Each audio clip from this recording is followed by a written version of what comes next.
Welcome to the Village Voice. This is episode 5. I'm your host today, Connie Shryock, and joining us for our interview today is Rich Mente. Good afternoon. Hi, Rich. How are you today? I'm doing just great. Good. Well, it's a pleasure to have you here.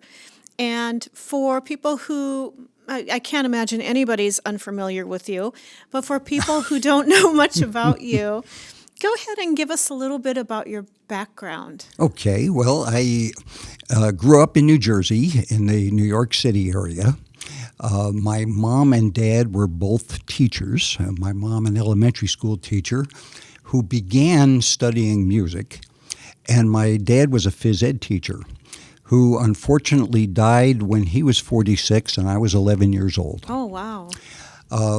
He was, though, a head counselor at a boys' camp in Maine, which was a summer job for him.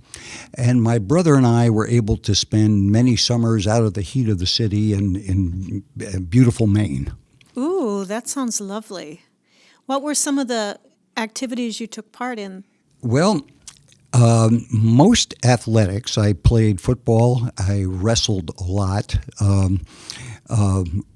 Came within maybe 30 seconds of being the state wrestling champ for the 130-pound folks in New Jersey in the early 60s. Wow. But unfortunately, the fellow I was playing was just a touch better, and but it was something that I thoroughly enjoyed doing.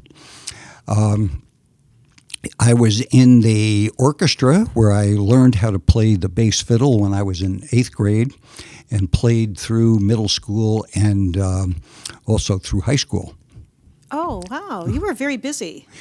Yes, I was. And of course, having various practices after school each day while my mom was working kept me out of trouble. Having a teacher as a parent is one way they know all the tricks. So you can't really get away with much. Well, for me, it might have even been worse. In Union, New Jersey, my dad was born on a farm, and he grew up there and went off to Temple University and got his degree and came back and taught school there, and where he met my mom. So I started going to school in a town of approximately 50,000 people, where many of the people knew my mom and dad. Certainly all the teachers I had knew my mom and dad. And if I even looked a little unusual, they would contact one of them. Oh, they had your number. Oh, yes, they did. It's hard to get away with stuff when you have teachers as parents. Just ask my children. So after you graduated, what happened next? Well, I was interested in studying architecture. And it was good in math, was good in drawing. As a result of that desire, I went to Clemson University in South Carolina, which has a very, very good school of architecture. Mm-hmm. During my first semester there, I found that you have to have some real artistic talent to be an architect, and something that I just didn't have. So pulled out of that, studied industrial management, where I ended up getting my degree, but in addition to that, getting a commission in the Air Force. Of course, this was back in the mid-'60s. Vietnam was going strong, and getting a commission seemed to me to be the right thing to do.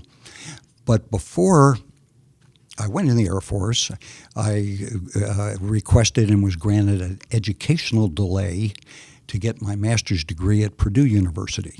Oh. So I was off studying at Purdue, being away from the Air Force for about a year, and finally got my orders, and they wanted me to go to aircraft maintenance school to be an aircraft maintenance officer, which very, very much surprised me because I was not the kind of guy that screwed around with cars and things, and in fact didn't really even know what kept an airplane up. But did go to Chanute Air Base in Illinois for about 9 months, and learned a lot about aircraft maintenance. One of the things that I found was it was a job just like any other job, a management job, and I got my orders to go to Williams Air Base in Arizona, and I arrived here in 1970, and I thought to myself, wow, this nicer here than it is in Lafayette, Indiana, or Clemson, South Carolina, or New Jersey, and decided to stay here, and I've been here ever since. Oh, since 1970. Yes. Oh, that almost makes you a native at this Almost. point. Yeah. Almost. I have one of my two boys was born here in Mesa, the other one in Lafayette, Indiana. Ah. And my daughter, who's my stepdaughter, was born in North Carolina. Oh, I see. And then when you came to Arizona, I'm sure since 1970 it's changed a lot. What are some of the big changes that you've noticed?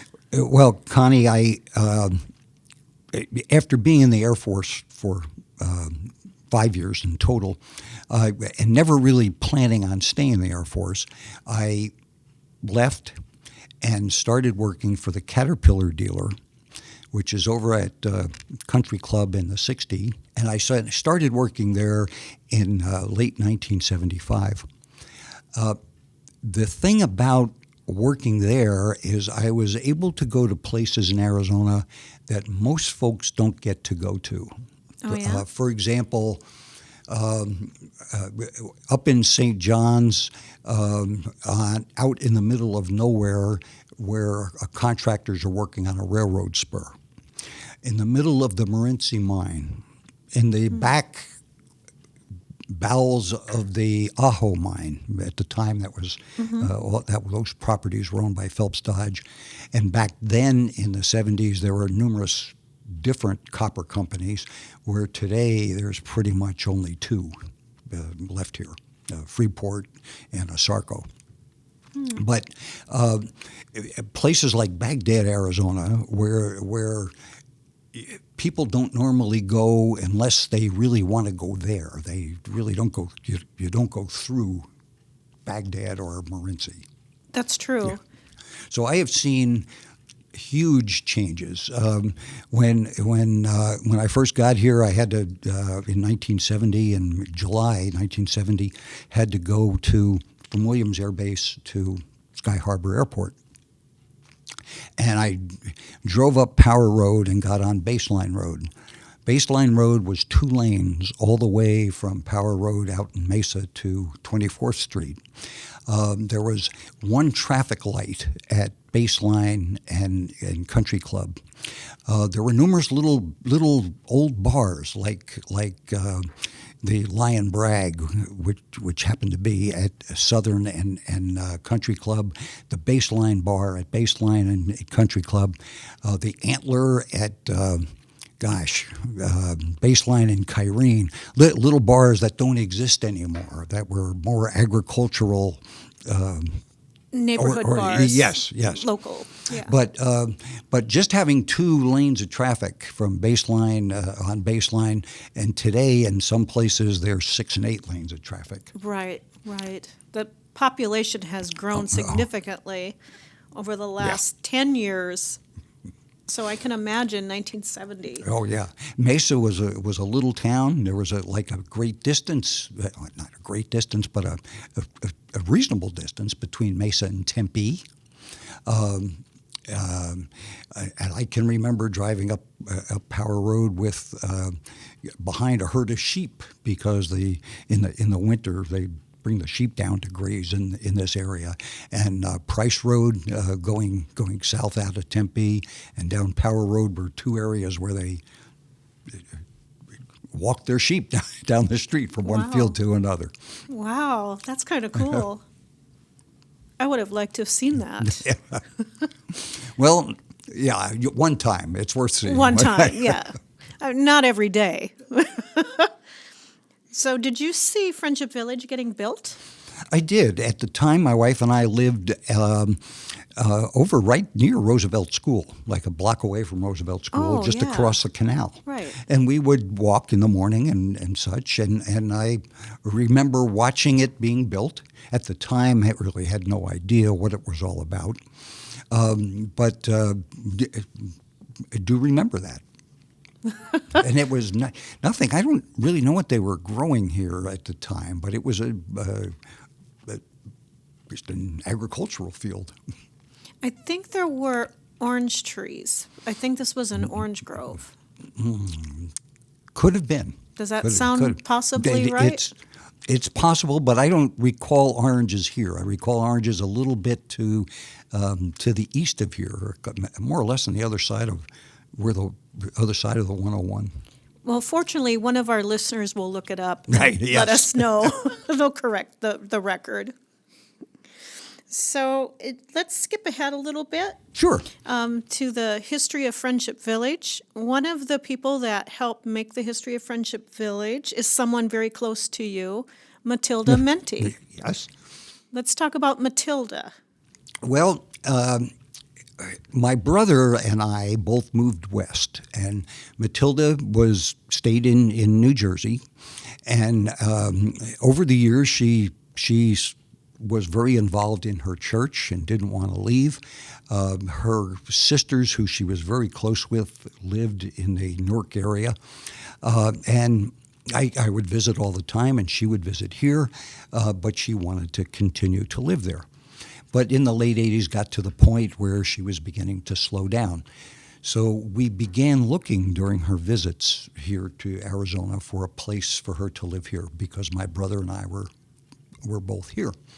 And we checked a number of places. At the time, I had no idea what a life care contract was, but she liked Friendship Village a lot. Not looking at the life care side of it, but just as a place to live.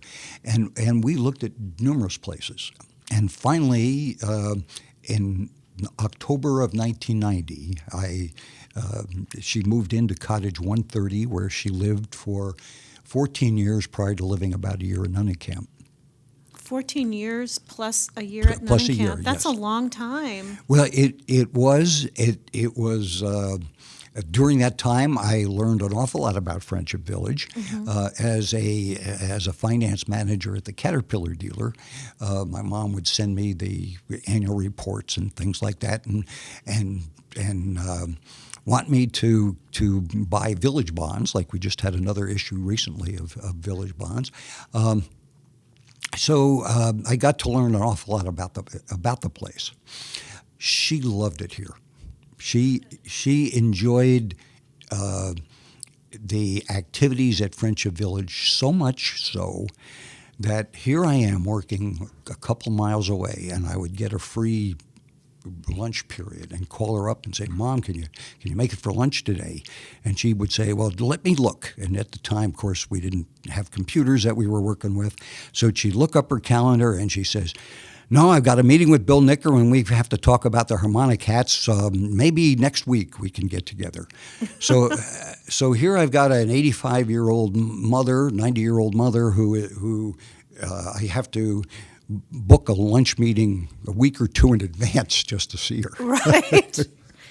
Well, I've been here since 2000, so I knew Matilda very well. She was one of my volunteers, and she played the piano for a lot of events. She played for the Welcome Coffee. She played for the Kiwanis Club. She played for the monthly birthday anniversary party we used to have. Yes. And I remember one time she approached me and said she wanted to do a Name That Tune thing. And we did that before we had Skirm Auditorium. We had the old convocation room. Mm-hmm. Right. You remember that I room? do. That, for our listeners who don't know about it, stop by the office. I'll tell you all about the pitfalls of the con room. But anyway, she put it all together, and she played the music, and they'd have to figure out the tunes, and it was a lot of fun. So Matilda was a big part of my life too.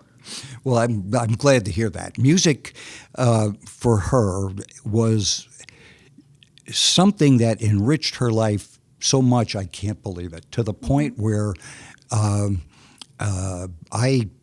was determined to get more involved in it myself. Yeah, let's talk about your interest in music and how that came about. Well, I guess ever since the Kingston Trio, I had liked the sound of the banjo.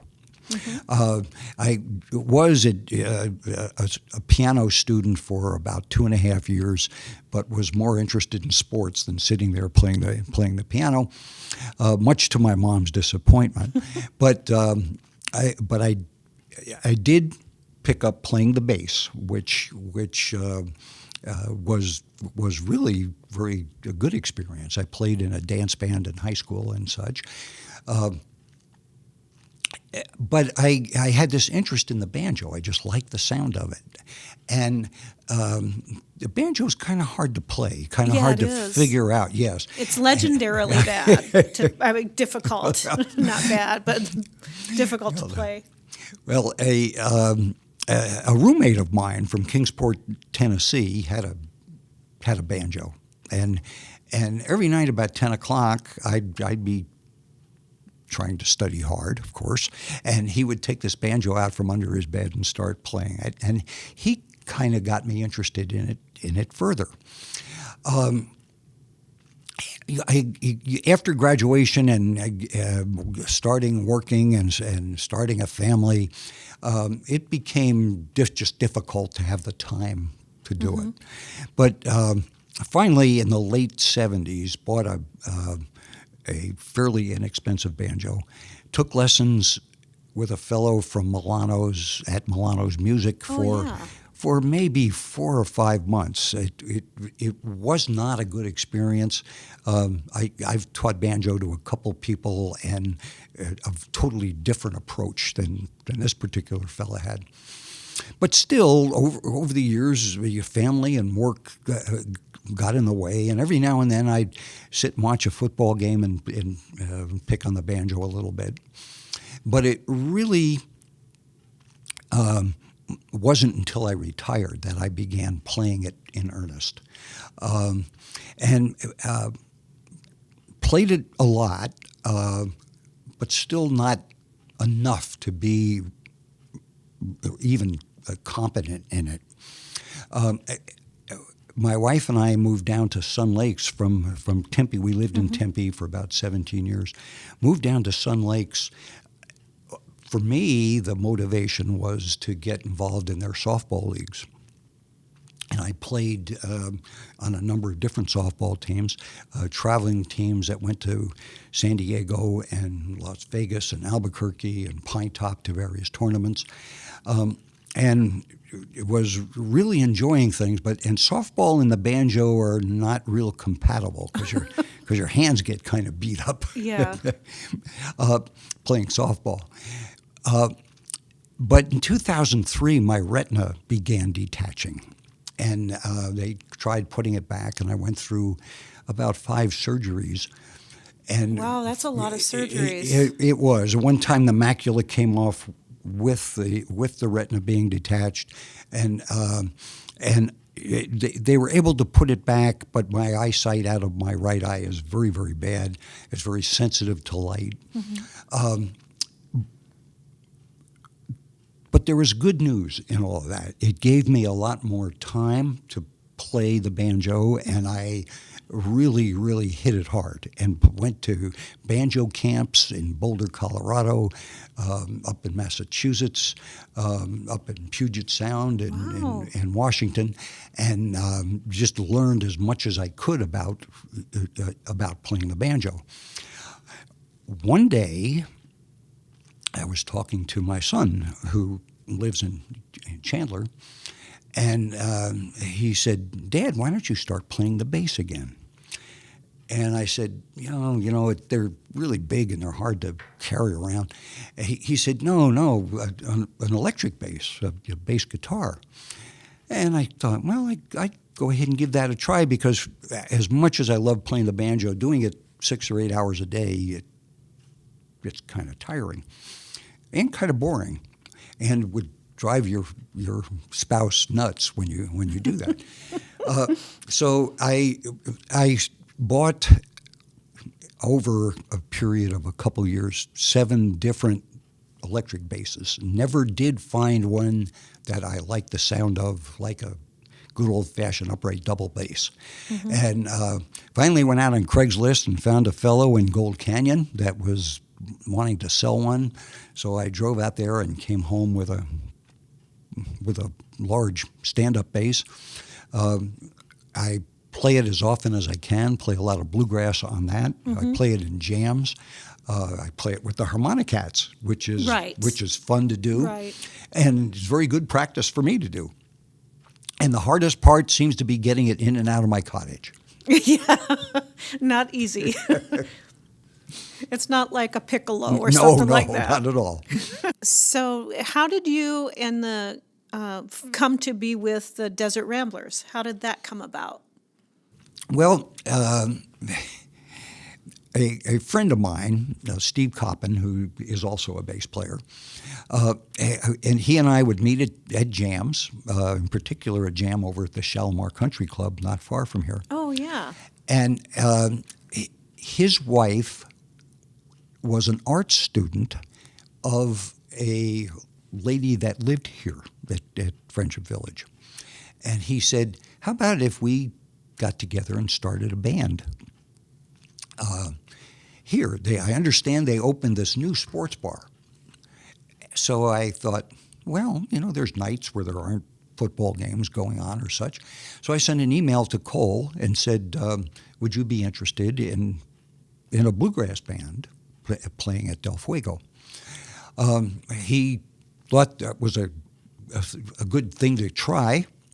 So between Steve and Jane Gallagher and Charlie Aiken and I, now these are names of people that are part of the Desert Ramblers. Here about a year ago, Dennis Rogers is our mandolin player and guitar player who started with us. But we had been jamming down at Sun Lakes every Saturday morning since 2009. And so it was just natural for us to begin playing together. And now we practice every Tuesday afternoon down at Sun Lakes. We still jam there Saturday morning down at Sun Lakes. A number of those folks that I mentioned meet with me at the Shalimar Country Club on the first and third Monday for a bluegrass jam from 6 to 8, where we just enjoy getting together and playing. That's great. And now you've got a following. You're very popular at the Del Fuego. What's it like to be a celebrity among your peers? Well, that's an interesting question. It has caused me, or enabled me, I guess, to meet a lot of folks that I probably wouldn't have met. And it's kind of fun because as I walk around the village or eat lunch, or I'm standing in line or in the buffet, just have gotten to meet a lot of folks that probably I wouldn't have met yet had it not been for the Desert Ramblers. That's probably true. Yeah, it is. Do you have groupies? I wouldn't say we have groupies, but there seem to be a few folks that are there more frequently than others. Right. There's a fan base there. You don't have to be modest with me. I won't tell anybody. Well, I can tell you that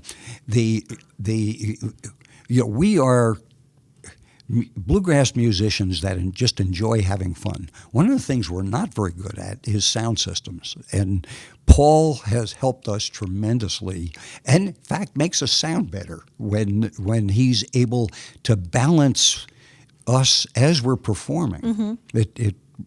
It really, really helps. Isn't it nice to put him to work? It sure is.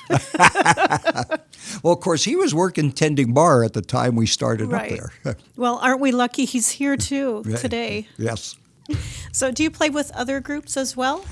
Yeah, I do, and I mentioned the Harmonic Cats. Play with those. Right. So there's two groups.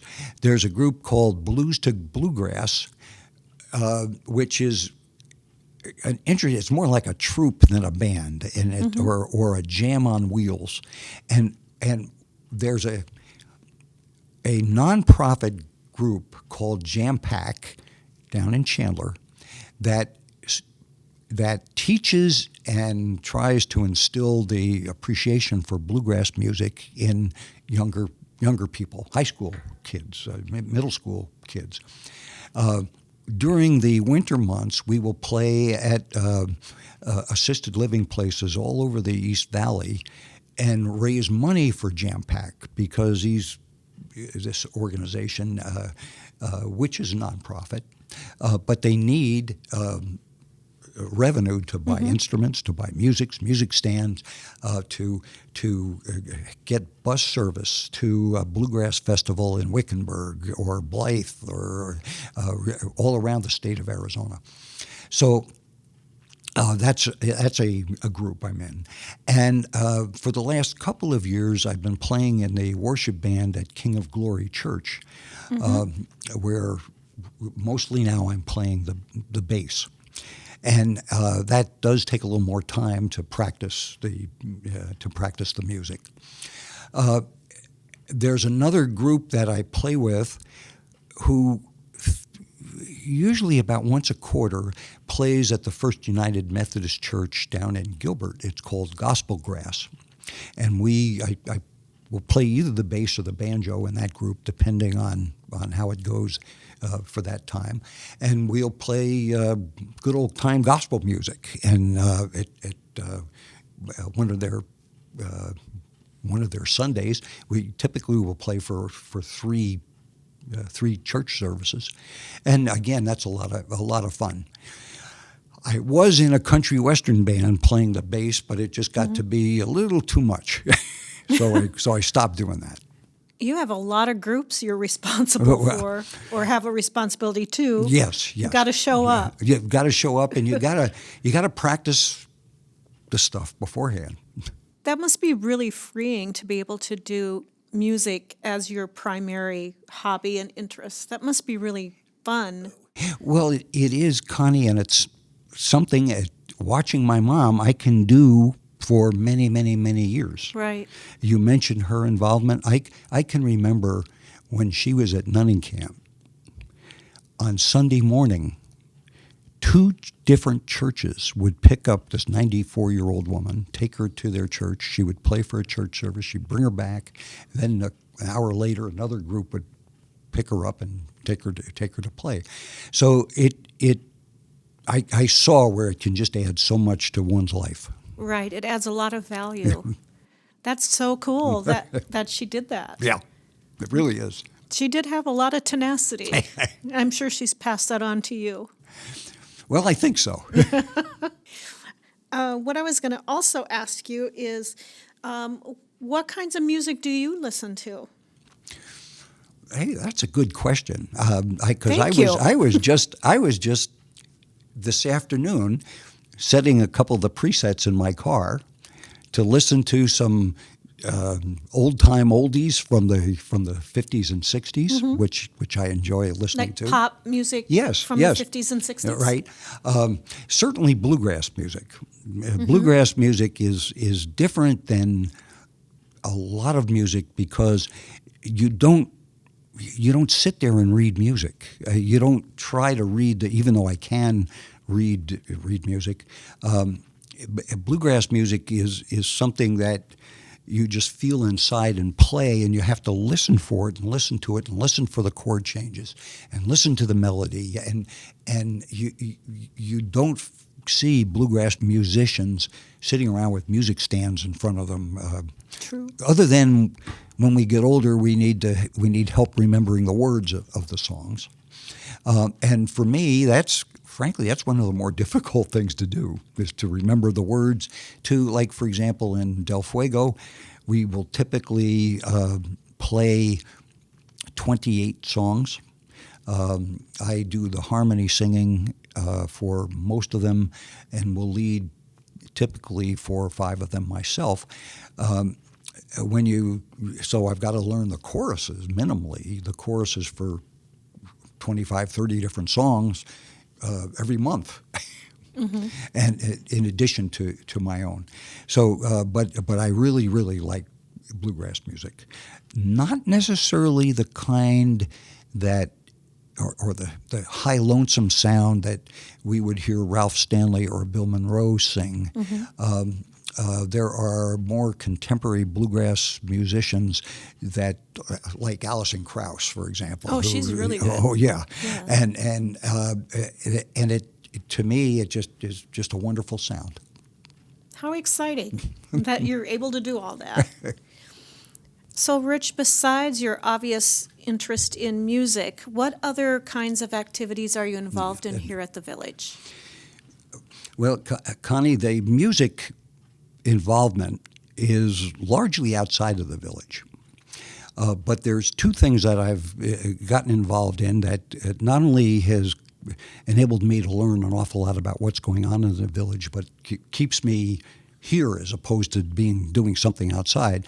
One is the Residents Council Finance Committee that is chaired by Larry Latham, and we meet monthly with Cole and with Emily and review the finances, how things are going in the village, review the budgets before it gets approved by the village board, and it's again, it's something that's enabled me to meet a lot of people. But even more so is the Friendship Village Foundation, which, from my aspect, I'm on the finance committee of that. This past year, I've been the vice president of it. It's a good group of people, mm-hmm. and it's a great organization that really does make life in the village better. So those are 2 things here that I'm involved with, in addition to the music part. Oh, that's great. Yeah. And your experience is very helpful. It really has been. I was the controller for about 5 years of Empire Southwest, the Caterpillar dealer, and for the last 12 years or so, before I retired, was the chief financial officer. And keeping active in that realm has been very helpful to me, mm-hmm. also, from a selfish point of view. Excellent. As we're wrapping up, I think it's time we unleash the big question. The big question can be anything, and we do this every episode. So the big question for you is music related. If you could meet any musician in the world, either living or dead, who would you choose? Oh gosh, Connie, that's easy. Yeah? I'm an okay banjo player, but I'm really not even a very good banjo player. I don't feel. You're passable? I'm passive. Yes, okay. I adequate, depending on where we are. But when I listen to Earl Scruggs and what Earl Scruggs can do and how he plays, and the distinct notes that you can hear him doing, and the different patterns, and you say to yourself, how does he do that? And you go out and try it, and some of the stuff he does is just unbelievable. And so Earl Scruggs unfortunately passed away maybe 3 years ago, but he would certainly be the one I would like to spend a lot of time with. That's an excellent answer. I think you passed. Well, it's time for us to head down the road. So thank you, Rich, for being with us today and filling us in all about the Desert Ramblers and your other interests. Well, thanks for having me. And once again, I want to thank Paul Nasta for being our sound engineer and editor, making us sound smart. He just blushed. Yes, he did. The Village Voice is a Friendship Village production. And as always, in activities, we like to say life is great when you participate. Oh, yes.